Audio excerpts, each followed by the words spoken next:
ಹೇ hi darlings, ಯಾರೆಲ್ಲ 10th ಹಾಗೆ IT ಹಾಗೆ ಗ್ರ್ಯಾಜುಯೇಷನ್ ಎಜುಕೇಷನ್ ಮೇಲೆ ಜಾಬ್ಸ್ನ ಹುಡುಕ್ತಿರೋ ಅಂಥವ್ರಿಗೆ ಇದೀಗ DASSB ಅಂದರೆ ದೆಹಲಿ ಸಬ್ಆರ್ಡಿನೇಟ್ ಸರ್ವಿಸ್ ಸೆಲೆಕ್ಷನ್ ಬೋರ್ಡ್ನಲ್ಲಿ ಇದೀಗ ವೇಕೆನ್ಸೀಸ್ ಖಾಲಿ ಇದ್ದು, ಅದು ಕೂಡ ಒಂದಲ್ಲ ಎರಡಲ್ಲ ನಿಮಗೆ 1979 ವೇಕೆನ್ಸೀಸ್ ಅನ್ನೋದು ಖಾಲಿ ಇರುತ್ತೆ. ಸೊ ಯಾರೆಲ್ಲ ಇಂಟ್ರೆಸ್ಟ್ ಇದ್ದು ಅಪ್ಲೈ ಮಾಡುವಂಥವ್ರು ಆನ್ಲೈನ್ ಮೂಲಕ ಅಪ್ಲೈ ಮಾಡ್ಬೋದಾಗಿರುತ್ತೆ. ಈ ಒಂದು ವೇಕೆನ್ಸಿಗೆ ಇನ್ನೂ ಅಪ್ಲೈ ಮಾಡೋದಕ್ಕೆ ಶುರುವಾಗಿರೋದಿಲ್ಲ.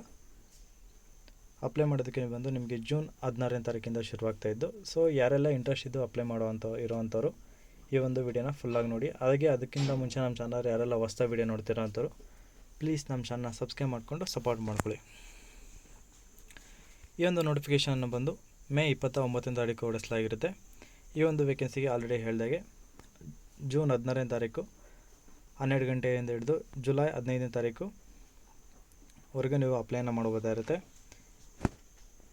ಇದರಲ್ಲಿ ಯಾವ ಎಷ್ಟೆಷ್ಟು ಜಾಬ್ ಇದೆ ಮತ್ತು ಇದರ ಅಪ್ಲೈ ಮಾಡುವಂಥವ್ರಿಗೆ ಪೋಸ್ಟ್ ಕೋಡ್ ಕೂಡ ತುಂಬ ಮುಖ್ಯ ಆಗಿರುತ್ತೆ. ಅಪ್ಲೈ ಮಾಡುವಂಥವ್ರು ಅದನ್ನು ಮೆನ್ಷನ್ ಮಾಡಿ ಅಪ್ಲೈನ ಮಾಡಬೇಕಾಗಿರುತ್ತೆ. ಇದೆಲ್ಲ ನಿಮಗೆ ಗ್ರೂಪ್ ಸಿ ವೇಕೆನ್ಸೀಸ್ ಆಗಿರುತ್ತೆ ಮತ್ತು ಗ್ರೂಪ್ ಬಿ ವೇಕೆನ್ಸೀಸ್ ಕೂಡ ಇದರಲ್ಲಿ ಇರುತ್ತೆ.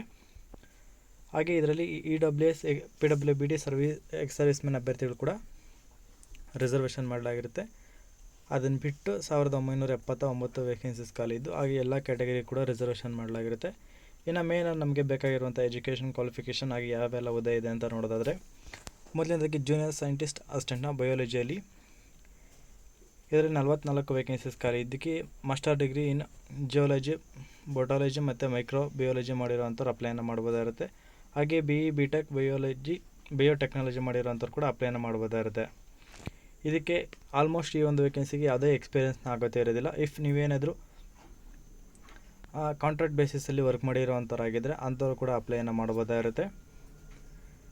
ಇನ್ನು ಮಿನಿಮಮ್ ಸ್ಯಾಲ್ರಿ ಬಂದು 29,000ದಿಂದ ಹಿಡಿದು 92,000ವರೆಗೂ ಇರುತ್ತೆ. 18 to 27 ಒಳಗಡೆ ಯಾರೆಲ್ಲ ಇದ್ದರೂ ಅವರು ಅಪ್ಲೈನ ಮಾಡ್ಬೋದಾಗುತ್ತೆ. ಏಜ್ ರಿಲ್ಯಾಕ್ಸೇಷನ್ ಕೂಡ ಸಿಗ್ತಾ ಇರುತ್ತೆ. ಇನ್ನು ನೆಕ್ಸ್ಟ್ ಬಂದು ಜೂನಿಯರ್ ಸೈಂಟಿಸ್ಟ್ನ ಅಸಿಸ್ಟೆಂಟ್ನ BLS ಟಿಕ್ನಲ್ಲಿ ಇದಕ್ಕೆ ಬಂದು 18 ವೇಕೆನ್ಸೀಸ್ ಖಾಲಿ. ಇದಕ್ಕೆ ಬಂದು master degree in physics and mathematics complete ಮಾಡಿರೋವಂಥವ್ರು. ಇನ್ನು ಸ್ಯಾಲ್ರಿ, ಏಜ್ ಇದೆಲ್ಲ ಇನ್ನೂ ಸೇಮ್ ಇರುತ್ತೆ. ಆಲ್ಮೋಸ್ಟ್ ಇದರಲ್ಲಿ ಏಜ್, ಸ್ಯಾಲ್ರಿ ಎಲ್ಲ ಸೇಮ್ ಇರುತ್ತೆ. ಎಜುಕೇಷನ್ ಕ್ವಾಲಿಫಿಕೇಷನ್ ಮಾತ್ರ ಚೇಂಜ್ ಆಗಿರುತ್ತೆ. ಇಫ್ ನಿಮ್ಗೆ ಏನಾದರೂ ಅದು ಕೂಡ ಚೇಂಜಸ್ ಇದ್ದರೆ ನಾನು ಹೇಳ್ತಾ ಹೋಗ್ತೀನಿ. ಇನ್ನು ನೆಕ್ಸ್ಟ್ ಬಂದು ಲೀವ್ ಡಿಡಕ್ಷನಲ್ಲಿ ಇದಕ್ಕೆ ಬಂದು ನಿಮಗೆ 12 ವೇಕೆನ್ಸೀಸ್ ಮಾತ್ರ ಖಾಲಿ ಇದ್ದು, ಇದಕ್ಕೆ ಬಂದು ಮಾಸ್ಟರ್ ಡಿಗ್ರಿ ಇನ್ ಫಿಸಿಯಾಲಜಿ ಅಥವಾ ಕ್ರಿಮಿನಾಲಜಿ ಮಾಡಿರೋವಂಥವ್ರು ಅಪ್ಲೈ ಮಾಡ್ಬೋದಾಗಿದ್ದು, ಇದಕ್ಕೂ ಕೂಡ ಎಜುಕೇಷನ್ ಕ್ವಾಲಿಫಿಕೇಷನ್ ಸೇಮ್ ಇರುತ್ತೆ. ಇನ್ನು ನೆಕ್ಸ್ಟ್ ಬಂದು ಡಾಕ್ಯುಮೆಂಟೇಷನ್ನ ಇದಕ್ಕೆ ಬಂದು ಮಾಸ್ಟರ್ ಡಿಗ್ರಿ ಇನ್ ಫಿಸಿಕ್ಸ್ ಅಥವಾ ಕೆಮಿಸ್ಟ್ರಿ ಮಾಡಿರೋವಂಥವ್ರು ಅಪ್ಲೈನ ಮಾಡ್ಬೋದಾಗಿದ್ದು, ಎಜುಕೇಷನ್ ಕ್ವಾಲಿಫಿಕೇಷನ್ ಹಾಗೆ ಎಕ್ಸ್ಪೀರಿಯೆನ್ಸ್ ಸೇಮ್ ಇರುತ್ತೆ. HRD ಹಾಗೆ IQ ಇದಕ್ಕೆ ಬಂದು 5 ವೇಕೆನ್ಸೀಸ್ ಮಾತ್ರ ಖಾಲಿ ಇದ್ದು, ಇದಕ್ಕೆ ಮಾಸ್ಟರ್ ಡಿಗ್ರಿ ಇನ್ ಫಿಸಿಕ್ಸ್ ಮಾಡಿರೋವಂಥವ್ರು ಅಪ್ಲೈ ಮಾಡ್ಬೋದಾಗಿರುತ್ತೆ. ಇನ್ನು ನೆಕ್ಸ್ಟ್ ಬಂದು ಫೋಟೋಸ್ ಅಂದರೆ ಜೂನಿಯರ್ ಸೈಂಟಿಸ್ಟ್ನ ಅಸಿಸ್ಟೆಂಟ್ನ ಫೋಟೋಸ್, ಇದರಲ್ಲಿ 40 ವೇಕೆನ್ಸೀಸ್ ಖಾಲಿ ಇದ್ದು, ಇದಕ್ಕೆ ಕೂಡ ಎಜುಕೇಷನ್ ಕ್ವಾಲಿಫಿಕೇಷನ್ ಹಾಗೆ ಸ್ಯಾಲ್ರಿ ಇದೆಲ್ಲ ಸೇಮ್ ಇರುತ್ತೆ. ಇನ್ನು ಸೈಬರ್ ಫಾರೆನ್ಸಿಕ್ನ ಇದಕ್ಕೆ 81 ವೇಕೆನ್ಸೀಸ್ ಖಾಲಿ ಇದ್ದು, ಇದು master degree in computer science, computer application ಮಾಡಿರೋವಂಥವ್ರು BE BTech in computer science ಅಥವಾ ಮಾಡಿರೋವಂಥವ್ರು ಅಪ್ಲೈ ಮಾಡ್ಬೋದಾಗಿದ್ದು, ಎಜುಕೇಷನ್ ಕ್ವಾಲಿಫಿಕೇಷನ್ ಇದೆಲ್ಲ ಸೇಮ್ ಇರುತ್ತೆ. ಇನ್ನು ನೆಕ್ಸ್ಟ್ ಬಂದು ಕ್ರೈಮ್ ಸೀನ್ ಮತ್ತು ಡಿಸ್ಟ್ರಿಕ್ಟ್ ಮೊಬೈಲ್ ಫಾರೆನ್ಸಿಕ್ ಯೂನಿಟ್ನಲ್ಲಿ 46 ವೇಕೆನ್ಸೀಸ್ ಖಾಲಿ ಇದ್ದು, ಮಾಸ್ಟರ್ ಡಿಗ್ರಿ ಇನ್ ಜಿಯೋಲಜಿ, ಬೊಟಾಲಜಿ, ಆರ್ಥೋನಾಲಜಿ ಮಾಡಿರೋವಂಥವ್ರು ಅಪ್ಲೈ ಮಾಡ್ಬೋದಾಗಿರುತ್ತೆ. ಇನ್ನು ನೆಕ್ಸ್ಟ್ ಬಂದು ಫಿಂಗರ್ ಪ್ರಿಂಟ್, ಇದರಲ್ಲಿ ಬಂದು ನಿಮಗೆ 1 ವೇಕೆನ್ಸಿ ಮಾತ್ರ ಖಾಲಿ ಇದ್ದು, ಮಾಸ್ಟರ್ ಡಿಗ್ರಿ ಇನ್ ಫಿಸಿಕ್ಸ್ ಅಥವಾ ಕೆಮಿಸ್ಟ್ರಿ ಮಾಡಿರೋವಂಥವ್ರು ಅಪ್ಲೈನ ಮಾಡ್ಬೋದಾಗಿರುತ್ತೆ. ಇನ್ನು ಫಿಸಿಕ್ಸ್ ಡಿಪಾರ್ಟ್ಮೆಂಟ್ನಲ್ಲಿ ಜೂನಿಯರ್ ಸೈಂಟಿಸ್ಟ್ ಅಸಿಸ್ಟೆಂಟ್ನ ಫಿಸಿಕ್ಸ್ ಡಿಪಾರ್ಟ್ಮೆಂಟ್ನಲ್ಲಿ 16 ವೇಕೆನ್ಸೀಸ್ ಖಾಲಿ ಇರುತ್ತೆ. ಇದಕ್ಕೂ ಕೂಡ ಮಾಸ್ಟರ್ ಡಿಗ್ರಿ ಇನ್ ಫಿಸಿಕ್ಸ್ ಅಥವಾ ಫಾರೆನ್ಸಿಕ್ ಸೈನ್ಸ್ ಮುಗಿಸಿರೋವಂಥವ್ರು ಅಪ್ಲೈ ಮಾಡ್ಬೋದಾಗಿರುತ್ತೆ. ಟೆಕ್ನಿಕಲ್ ಅಸಿಸ್ಟೆಂಟ್ನ ಹಿಂದಿ ಡಿಪಾರ್ಟ್ಮೆಂಟ್ನಲ್ಲಿ ಇದರಲ್ಲಿ 1 ವೇಕೆನ್ಸಿ ಮಾತ್ರ ಖಾಲಿ ಇದ್ದು, master degree in Hindi with English ಅಥವಾ ಇಂಗ್ಲೀಷ್ ವಿತ್ ಹಿಂದಿ ಮಾಡಿರೋವಂಥವ್ರು ಅಪ್ಲೈ ಮಾಡ್ಬೋದಾಗಿರುತ್ತೆ. ಇದಕ್ಕೆ ಸ್ಯಾಲ್ರಿ ಬಂದು 35,000ದಿಂದ 1,12,000ವರೆಗೂ ಇದ್ದು, ಮ್ಯಾಕ್ಸಿಮಮ್ 30 ವರ್ಷದ ಒಳಗಡೆ ಇರೋವಂಥವ್ರು ಅಪ್ಲೈ ಮಾಡೋದಾಯಿದ್ದು, ಪ್ಲಸ್ 5 ಇಯರ್ಸ್ ಏಜ್ ರಿಲ್ಯಾಕ್ಸೇಷನ್ ಕೂಡ ಸಿಗ್ತಾ ಇರುತ್ತೆ. ಇನ್ನು ನೆಕ್ಸ್ಟ್ ಬಂದು ಅಸಿಸ್ಟೆಂಟ್ ಆರ್ಕಿಟೆಕ್ಟ್ನ ಗ್ರೇಡ್ 1 ವೇಕೆನ್ಸಿ ಬಂದು 4 ವೇಕೆನ್ಸೀಸ್ ಖಾಲಿ ಇರುತ್ತೆ. ಇದಕ್ಕೆ ಬಂದು master degree in history with paper, modern Indian history ಮಾಡಿರೋವಂಥವ್ರು ಮತ್ತು ಡಿಪ್ಲೊಮಾ ಇನ್ ಆರ್ಕಿಟೆಕ್ಚರ್ ಮಾಡಿರೋಂಥವ್ರು ಅಪ್ಲೈ ಮಾಡ್ಬೋದಾಗಿರುತ್ತೆ. ಇದಕ್ಕೆ ಬಂದು 35,400 ರೂಪಾಯಿಂದ ಮ್ಯಾಕ್ಸಿಮಮ್ 30 ಒಳಗಡೆ ಇರೋವಂಥವ್ರು ಯಾರೆಲ್ಲ ಇದ್ದಾರೋ ಅಪ್ಲೈ ಮಾಡ್ಬೋದಾಗಿರುತ್ತೆ. IT assistant grade A vacancy ಬಂದು 125 ವೇಕೆನ್ಸೀಸ್ ಖಾಲಿ ಇರುತ್ತೆ. ಇದಕ್ಕೆ ಬಂದು ನೀವು ಜಸ್ಟ್ 12th ಪಾಸ್ ಆಗಿರೋ ಸಾಕು, ಇದಕ್ಕೆ ಅಪ್ಲೈ ಮಾಡ್ಬೋದಾಗಿರುತ್ತೆ. ಮಿನಿಮಮ್ ಸ್ಯಾಲ್ರಿ ಬಂದು 25,000ದಿಂದ ಹಿಡಿದು 81,000ವರೆಗೂ ಇರುತ್ತೆ. ಇದಕ್ಕೆ ಮ್ಯಾಕ್ಸಿಮಮ್ 27 ವರ್ಷದ ಒಳಗಡೆ ಇರೋವಂಥವ್ರು ಅಪ್ಲೈ ಮಾಡ್ಬೋದಾಗಿರುತ್ತೆ. ನೆಕ್ಸ್ಟ್ ಬಂದು ಫಿಟ್ಟರ್ ಗ್ರೇಡ್ 2 ವೇಕೆನ್ಸಿ ಬಂದು 36 ವೇಕೆನ್ಸೀಸ್ ಖಾಲಿ ಇರುತ್ತೆ. Person having a certificate of trade plumber from a recognise institute ಮತ್ತು 1 ಇಯರ್ ಆಫ್ ಪ್ರಾಕ್ಟಿಕಲ್ ಎಕ್ಸ್ಪೀರಿಯನ್ಸ್ ಇರೋವಂಥವ್ರು ಅಪ್ಲೈ ಮಾಡ್ಬೋದು. ಇದು ಆಗಿದ್ದು 5,200 ರೂಪಾಯಿಂದ ಹಿಡಿದು 20,200 ರೂಪಾಯಿ ಇರುತ್ತೆ. ಇಫ್ ಡೋಂಟ್ ವರಿ, ಇದರಲ್ಲಿ ನಿಮಗೆ 5,000 ಮಿನಿಮಮ್ ಸ್ಯಾಲರಿ ಏನು ಇಡೋದಿಲ್ಲ, ನಿಮಗೆ 15 ಮೇಲೆ ಆದರೂ ಇದ್ದೇ ಇರುತ್ತೆ. ಲಿಫ್ಟ್ ಆಪ್ರೇಟರ್ನ 13 ವೇಕೆನ್ಸಿ ಖಾಲಿ ಇರುತ್ತೆ. ಇದಕ್ಕೆ ಬಂದು 10th ಹಾಗೆ ಹೈಯರ್ ಸೆಕೆಂಡರಿ ಮುಗಿಸಿರೋವಂಥವ್ರು ಜೊತೆಗೆ ಟೆಕ್ನಿಕಲ್ ಕ್ವಾಲಿಫಿಕೇಷನ್ನ ITI ಮುಗಿಸಿರೋವಂಥವ್ರು ಅಪ್ಲೈ ಮಾಡ್ಬೋದಾಗಿರುತ್ತೆ. ಇದಕ್ಕೆ 19,900ರಿಂದ ಹಿಡಿದು 19,200 ರೂಪಾಯಿವರೆಗೂ ಇರುತ್ತೆ. ಇದಕ್ಕೂ ಕೂಡ 18ರಿಂದ 27 ವರ್ಷದ ಯಾರೆಲ್ಲ ಇದ್ದರೂ ಅಪ್ಲೈ ಮಾಡ್ಬೋದಾಗಿರುತ್ತೆ. ಇನ್ನು ನೆಕ್ಸ್ಟ್ ಬಂದು ಅಸಿಸ್ಟೆಂಟ್ ಆಪ್ರೇಟರ್ನ ಮೆಕ್ಯಾನಿಕಲ್ AC ಡಿಪಾರ್ಟ್ಮೆಂಟ್ನಲ್ಲಿ 15 ವೇಕೆನ್ಸಿ. ಇದಕ್ಕೂ ಕೂಡ 10th ಅಥವಾ 12th ಮುಗಿಸಿರೋ ಸಾಕು, ಜೊತೆಗೆ ITI ಮುಗಿಸಿರೋವಂಥವ್ರು ಅಪ್ಲೈನ ಮಾಡ್ಬೋದಾಗಿರುತ್ತೆ. ಇದಕ್ಕೂ ಕೂಡ ಎಜುಕೇಷನ್ ಹಾಗೆ ಸ್ಯಾಲ್ರಿ ಸೇಮ್ ಇರುತ್ತೆ. ಇನ್ನು ಸಬ್ ಸ್ಟೇಷನ್ ಅಪ್ರೆಂಟಿಸ್ನ ವೇಕೆನ್ಸಿ ಬಂದು 37 ವೇಕೆನ್ಸೀಸ್ ಖಾಲಿ ಇರುತ್ತೆ. ಇದಕ್ಕೂ ಕೂಡ ಜಸ್ಟ್ ನೀವು 10th ಮುಗಿಸಿದ್ರೆ ಸಾಕು, ಜೊತೆಗೆ ITI ಮುಗಿಸಿದ್ರೆ ಒಳ್ಳೆಯದಿರುತ್ತೆ. ಇದಕ್ಕೆ ಬಂದು ಸ್ಯಾಲ್ರಿ ಆಗಿ ಏಜ್ ಲಿಮಿಟ್ ಸೇಮ್ ಇರುತ್ತೆ. ಡೇಟಾ ಪ್ರೋಸೆಸ್ ಅಸಿಸ್ಟೆಂಟ್ನ ಗ್ರೇಡ್ ಎ ವೇಕೆನ್ಸಿ 21 ವೇಕೆನ್ಸೀಸ್ ಖಾಲಿ ಇದು. ಇದಕ್ಕೆ ಕೂಡ ಡಿಗ್ರಿ ಅಥವಾ ಈಕ್ವಲೆಂಟ್ ಮುಗಿಸಿರೋವಂಥವ್ರು ಅಥವಾ diploma in computer engineering, degree in computer engineering ಮುಗಿಸಿರೋವಂಥವ್ರು ಅಪ್ಲೈ ಮಾಡ್ಬೋದಾಗಿದ್ದು. ಮಿನಿಮಮ್ 35,000ದಿಂದ ಸ್ಯಾಲ್ರಿ ಶುರುವಾಗ್ತಾಯಿದ್ದು. 30 ಇಯರ್ಸ್ ಒಳಗಡೆ ಇರೋವಂಥವ್ರು ಅಪ್ಲೈ ಮಾಡ್ಬೋದಾಗಿರುತ್ತೆ. Data entry operator grade B vacancies 2 vacancies ಖಾಲಿ ಇರುತ್ತೆ.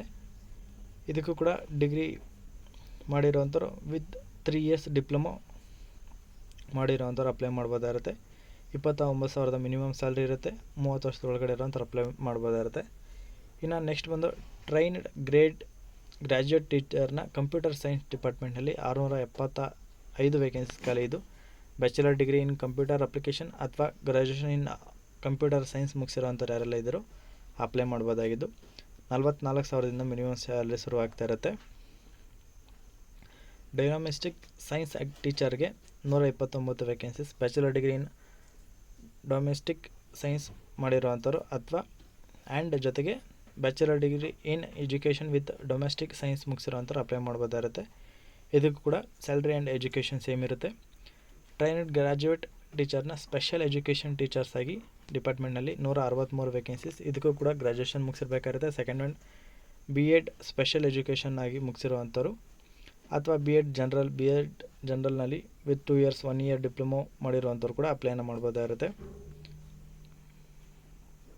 ಇದಕ್ಕೂ ಕೂಡ ಸ್ಯಾಲ್ರಿ ಆಗಿ ಏಜ್ ಸೇಮ್ ಇರುತ್ತೆ. ಸ್ಪೆಷಲ್ ಎಡ್ಯುಕೇಟರ್ನ ಪ್ರೈಮರಿ ಇದರಲ್ಲಿ ನಿಮಗೆ 450 ವೇಕೆನ್ಸೀಸ್. ಇದಕ್ಕೆ ಬಂದು 10th and 2 years D.Ed special education ಮುಗಿಸಿರ್ಬೇಕಾಗಿರುತ್ತೆ or 12th and 1 year diploma special education ಮುಗಿಸಿರೋಂಥವ್ರು ಅಪ್ಲೈ ಮಾಡ್ಬೋದಾಗಿರುತ್ತೆ. ಮಿನಿಮಮ್ ಸ್ಯಾಲ್ರಿ ಬಂದು 35,000 ಇರುತ್ತೆ. ಎಲೆಕ್ಟ್ರಾನಿಕ್ ಆ್ಯಂಡ್ ಓವರ್ಸೀಸ್ನ 19 ವೇಕೆನ್ಸೀಸ್. ಇದಕ್ಕೆ ಬಂದು 3 years diploma and bachelor degree ಮುಗಿಸಿರೋವಂಥವ್ರು ಮತ್ತು experience of 1 year diploma holder ಆಗಿ ವರ್ಕ್ ಮಾಡಿರೋವಂಥವ್ರಿಗೆ ಅಪ್ಲೈ ಮಾಡ್ಬೋದಾಗಿದ್ದು. ಮಿನಿಮಮ್ 29 ಸ್ಯಾಲ್ರಿ ಇದ್ದು 18 to 27 ಒಳಗಡೆ ಇರೋವಂಥವ್ರು ಅಪ್ಲೈ ಮಾಡ್ಬೋದಾಗಿರುತ್ತೆ. ಸೊ ಟೋಟಲ್ ಇಷ್ಟು ವೇಕೆನ್ಸಿ ಇರುತ್ತೆ ಮತ್ತು ಅದಕ್ಕೆ ಬೇಕಾಗಿರೋಂಥ ಎಜುಕೇಷನ್ ಕ್ವಾಲಿಫಿಕೇಷನ್ ಹೇಳಿದ್ದೀನಿ. ಇನ್ನು ಅಪ್ಲೈ ಮಾಡೋದು ಬಂದು ನೀವು www.dassbonline.nic.in ಈ ಒಂದು ಅಫಿಷಿಯಲ್ ವೆಬ್ಸೈಟ್ ಮೂಲಕ ಅಪ್ಲೈನ ಮಾಡ್ಬೋದಾಗಿದ್ದು. ಆಲ್ರೆಡಿ ನಿಮಗೆ ಡೇಟ್ ಹಾಗೆ ಟೈಮ್ ಹೇಳಿದ್ದೀನಿ. ಇನ್ನು ಅಪ್ಲಿಕೇಶನ್ ಫೀಸ್ ಬಂದು 100 ರೂಪೀಸ್ ಪೇ ಮಾಡಬೇಕಾಗಿದ್ದು. ಅದರಲ್ಲಿ women, SC, ST, PWBD, ex service man ಯಾರೆಲ್ಲ ಇದ್ದೀರೋ ಅವರು ಅಪ್ಲಿಕೇಶನ್ ಫೀಸ್ನ ಪೇ ಮಾಡೋವಂಥ ಅವಶ್ಯಕತೆ ಇರೋದಿಲ್ಲ. ಹಾಗೆ ಎಕ್ಸಾಮ್ಗಳಿಗೆ ನಿಮಗೆ ಮೆನ್ಷನ್ ಮಾಡಿದರೆ ನೋಡಿ ಇಲ್ಲಿ 1 ಟೈರ್ ಅಂದರೆ ಜನರಲ್ಗೆ 34 ಇಂದ 40 ಒಳಗಡೆ ಯಾರೆಲ್ಲ ಇದ್ದರೂ ಪೋಸ್ಟ್ ಕೋಡು ಇದು. ಇದಕ್ಕೆ 200 ಮಾರ್ಕ್ಸ್ಗೆ MCQ ಬೇಸ್ಡ್ ಕ್ವಶನ್ಸ್ ಇರುತ್ತೆ. ಇದನ್ನು ನೀವು 2 ಅವರ್ಸಲ್ಲಿ ಕಂಪ್ಲೀಟ್ ಮಾಡಬೇಕಾಗಿರುತ್ತೆ. ಇನ್ನು 21 to 5 ಒಳಗಡೆ ಇರೋವಂಥವ್ರಿಗೆ, ಅಂದರೆ ಇದು ಪೋಸ್ಟ್ ಕೋಡ್ ಆಗಿರುತ್ತೆ. ಇದಕ್ಕೂ ಕೂಡ 200 ಮಾರ್ಕ್ಸ್ಗೆ 2 ಅವರ್ಸಲ್ಲಿ MCQ ಬೇಸ್ಡ್ ಕ್ವಶನ್ಸ್ ಇರುತ್ತೆ. ಸೆಕ್ಷನ್ ಎ ಸೆಕ್ಷನ್ ಬಿ ಆಗಿ ಡಿವೈಡ್ ಆಗಿರುತ್ತೆ. ಇದು ಬಂದು ನಿಮಗೆ 41 to 44 ಇರೋ ಅಂಥವ್ರಿಗೆ ಇದಕ್ಕೂ ಕೂಡ ಸೆಕ್ಷನ್ ಎ ಸೆಕ್ಷನ್ ಬಿ ಆಗಿ ಡಿವೈಡ್ ಮಾಡಲಾಗಿರೋದು 100 ಮಾರ್ಕ್ಸ್ಗೆ. ಇದು 2 ಅವರ್ಸಲ್ಲಿ ನೀವು ಕಂಪ್ಲೀಟ್ ಮಾಡಬೇಕಾಗಿರುತ್ತೆ.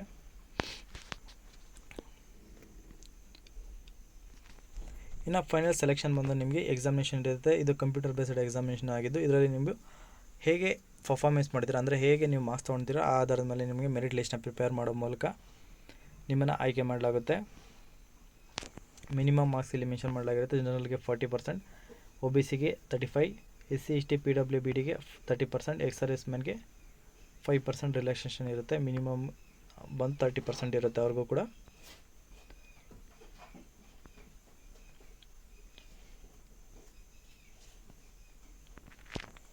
ರಿಸರ್ವೇಷನ್ ಬೆನಿಫಿಟ್ಸ್ಗೆ ನೀವು ಕ್ಯಾಸ್ಟ್ ಸರ್ಟಿಫಿಕೇಟ್ನ ಸಬ್ಮಿಟ್ ಮಾಡಬೇಕಾಗುತ್ತೆ. ಹಾಗೆ ಸಬ್ಮಿಟ್ ಮಾಡೋವಂಥವ್ರು ಯಾರೆಲ್ಲ ಇದ್ದರೂ ಪ್ರತಿಯೊಂದು ಡಾಕ್ಯುಮೆಂಟ್ ಕೂಡ ಮಿಸ್ ಮಾಡದೆ ಸ್ಕ್ಯಾನ್ ಆಗಿರೋಂಥ ಡಾಕ್ಯುಮೆಂಟ್ ಸಬ್ಮಿಟ್ ಮಾಡಿ.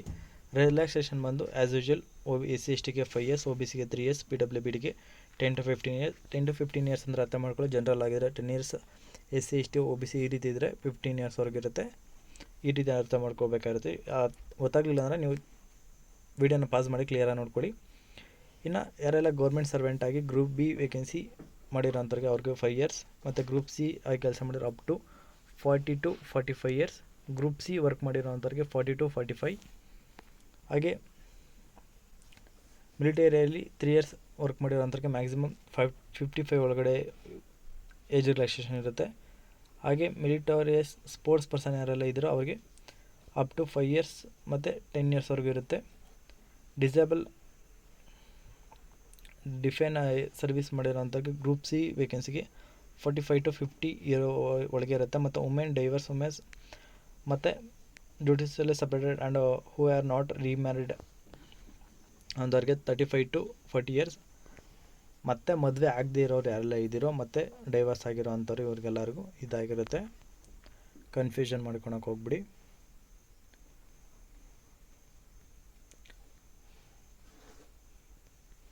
ಇದರಲ್ಲಿ ಬಂದು ನಮಗೆ 10th ಹಾಗೆ IT ತುಂಬ ಜಾಬ್ಸ್ ಅನ್ನೋದಿರೋದಿಲ್ಲ. ಮಾಸ್ಟರ್ ಡಿಗ್ರಿ ಮಾಡಿರೋಂಥವ್ರಿಗೆ ಹೆಚ್ಚಿನ ಜಾಬ್ಸ್ ಅನ್ನೋದಿರುತ್ತೆ. ಯಾರೆಲ್ಲ ಮಾಸ್ಟರ್ ಡಿಗ್ರಿ ಮಾಡಿರೋ ಅಂಥವ್ರು ಇದು ಮಿಸ್ ಮಾಡಿಕೊಂಡೆ ಅಪ್ಲೈ ಮಾಡಿ. ಇದು ಒನ್ ಟೈಮ್ ನಿಮಗೆ ಎಕ್ಸಾಮ್ ಇರುತ್ತೆ. ಅದರಲ್ಲಿ ಆಧಾರದ ಮೇಲೆ ನಿಮ್ಮನ್ನು ಆಯ್ಕೆ ಮಾಡಲಾಗುತ್ತೆ. ಕೊನೆಯದಾಗಿ ನಿಮಗೆ ಇಂಟರ್ವ್ಯೂ ಮೂಲಕ ನಿಮ್ಮನ್ನು ಜಸ್ಟ್ ಆಯ್ಕೆ ಮಾಡ್ಕೊತಾರೆ. ಮತ್ತು ಡಾಕ್ಯುಮೆಂಟ್ ವೆರಿಫಿಕೇಷನ್ ಇಫ್ ಏನಾದರೂ ಇದ್ದರೆ ಅದು ಕೂಡ ಕ್ಯಾರಿ ಮಾಡಿ ನಿಮಗೆ ಇದರಲ್ಲಿ ಚೆಕ್ ಮಾಡ್ಕೋಬೋದಾಗಿರುತ್ತೆ ವೆಬ್ಸೈಟಲ್ಲಿ. ಸೊ ಇದಾಗಿರುತ್ತೆ ಇವತ್ತಿನ ವಿಡಿಯೋ. ಈ ಒಂದು ವಿಡಿಯೋದ ಬಗ್ಗೆ ನಿಮಗೆ ಏನಾದರೂ ಡೌಟ್ ಇತ್ತಪ್ಪ ಅಂದರೆ ಕಮೆಂಟ್ ಮಾಡಿ. ಹಾಗೆ ಯಾರೆಲ್ಲ ಈ ಒಂದು ವೇಕೆನ್ಸಿ ಬಗ್ಗೆ ಹೆಚ್ಚಾಗಿ ಏನಾದರೂ ಡೌಟ್ ಇದ್ದರೆ ಅಫಿಷಿಯಲ್ ವೆಬ್ಸೈಟಲ್ಲಿ ಹೋಗಿ ನೀವು ಚೆಕ್ ಮಾಡ್ಕೋಬೋದಾಗಿರುತ್ತೆ. ಸೊ ಇದಾಗಿರುತ್ತೆ ಇವತ್ತಿನ ವಿಡಿಯೋ. ಯಾರೆಲ್ಲ ಈ ಒಂದು ವೇಕೆನ್ಸಿಗೆ ಅಪ್ಲೈ ಮಾಡ್ತಾರೆ ಅವರೆಲ್ಲರಿಗೂ ನನ್ನ ಕಡೆಯಿಂದ ವೆರಿ ಆಲ್ ದ ಬೆಸ್ಟ್ ಅಂತ ತಿಳಿಸ್ತಾ ಇಲ್ಲಿಗೆ ಈ ಒಂದು ವಿಡಿಯೋನ ಮುಗಿಸ್ತಾ ಇದ್ದೀನಿ. ಈ ಒಂದು ವಿಡಿಯೋನ ನೋಡ್ತಿದ್ದಕ್ಕೆ ಎಲ್ಲರಿಗೂ ಧನ್ಯವಾದಗಳು. ಹಾಗೆ ನಮ್ಮ ಚಾನಲ್ನ ಸಬ್ಸ್ಕ್ರೈಬ್ ಮಾಡ್ಕೊಂಡು ಪ್ಲೀಸ್ ಸಪೋರ್ಟ್ ಮಾಡಿ ಅಂತ ಕೇಳ್ತಾ ಥ್ಯಾಂಕ್ ಯು ಸೊ ಮಚ್.